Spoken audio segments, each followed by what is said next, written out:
আসসালামু আলাইকুম। আজকের নতুন রান্নার ভিডিওতে আপনাদেরকে আমন্ত্রণ। আজকে আমি রান্না করব জান্নাতি ফল বা তিন ফল। অনেকে এই ফলটাকে ডুমুর ফলও বলে থাকে। আমার বাসার আশেপাশে অনেক গাছ রয়েছে। এই তিন ফল যে কাঁচা খাওয়া যায় আমি ইটালিতে এসেই প্রথম খেয়েছি। ভাবতে পারিনি যে ডুমুর ফল রান্না করে খেলে এত মজা লাগবে। অনেক আঠালো ভাব থাকে, তাই আমি প্রথমে হালকা কুসুম গরম পানি দিয়ে অনেকক্ষণ ভিজিয়ে রেখেছিলাম। তারপর এটাকে আমি ছোট ছোট করে চিকন করে কেটেছি এবং এটাকে গরম পানির মধ্যে রান্নার সব ধরনের মশলা অল্প অল্প করে দিতে হবে। আর এটাকে আপনি যতটুকু পরিমাণ সিদ্ধ করলে শুধুমাত্র তেলে ভাজা ভাজা করতে পারবেন, ঠিক সেই পরিমাণই আপনার সিদ্ধ করে নিতে হবে। ডুমুর ফল বা তিন ফল আপনি চিংড়ি মাছ দিয়ে অথবা টোনা ফিশ দিয়ে রান্না করে খেতে পারেন। আবার ডিম দিয়েও আপনি ভাজা ভাজা করে খেতে পারেন। যেভাবেই রান্না করুন না কেন খেতে সুস্বাদু লাগবে। পানি যখন বলক এসেছিল তখন আমি ডুমুর ফলগুলো দিয়ে দিয়েছিলাম। ডুমুর ফল সিদ্ধ করার পর কিন্তু কালার কোনো রকমই পরিবর্তন হয়নি। আমি একটি ফ্রাই প্যানের মধ্যে পরিমাণ মতো তেল এবং সাথে পেঁয়াজ দিয়েছি।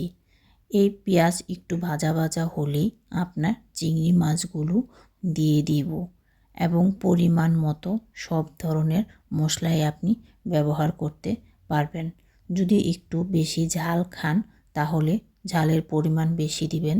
ডুমুর ফলে একটু ঝাল বেশি হলেই আমার কাছে বেশি ভালো লাগে। যত বেশি চিংড়ি মাছ ব্যবহার করবেন ঠিক ততটাই বেশি সুস্বাদু লাগবে। আমি পরিমাণ মতো আদা, হলুদের গুঁড়ো, মরিচের গুঁড়ো, জিরা গুঁড়ো, ধনিয়া গুঁড়ো এবং পরিমাণ মতো পানি দিয়ে চিংড়ি মাছটি ভালো মতো কষিয়ে নিব। সব ধরনের তরকারিতেই আপনি যতটা বেশি মশলা কষাবেন ঠিক ততটাই বেশি মজা লাগবে। আর আমার তেলের পরিমাণ একটু কম হয়ে গিয়েছিল, পরে আমি আবার একটু তেল দিলাম। এর মধ্যে আপনি যদি চান তাহলে টমেটো ব্যবহার করতে পারেন। আমি অল্প পরিমাণে টমেটো দিয়ে দিলাম।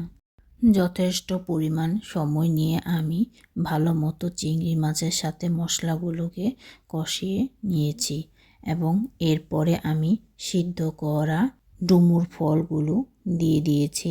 আমার ডুমুর ফল সিদ্ধের পরিমাণ কিছুটা কম হয়ে গিয়েছিল, তাই আমি আবার অল্প করে একটু পানি ব্যবহার করেছি। আপনার যদি ডুমুর ফল সিদ্ধের পরিমাণ ঠিক থাকে তাহলে আপনি আর পানি ব্যবহার না করে শুধুমাত্র তেলের মধ্যে আপনি ভেজে নামিয়ে নেবেন।